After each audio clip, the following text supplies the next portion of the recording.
How to change your Discord profile picture on Android. This tutorial shows you how to update your avatar quickly and easily. First, open the Discord app on your Android device. After that, tap on your profile icon at the bottom right of the screen.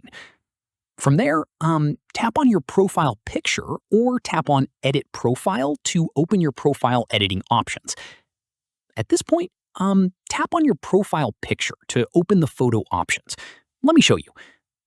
In the next step, you'll be given the option Upload Image to either take a new photo or choose one from your gallery. Tap on it to pick an existing photo.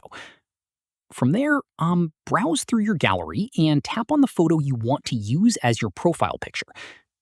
At this stage, crop and adjust the photo to fit the profile picture frame. Make sure the most important part of the image is centered. Following this, tap on Done to apply your new profile picture. Once done, your new profile picture will now appear across all your Discord servers and direct messages. Here's an important note. Discord profile pictures support JPG and PNG formats. If your image isn't uploading correctly, make sure the file format is compatible and the file size isn't too large. And that's it. If this guide helped you change your Discord profile picture, give it a like, subscribe for more Android tutorials, and tap the bell icon for updates. See you in the next one.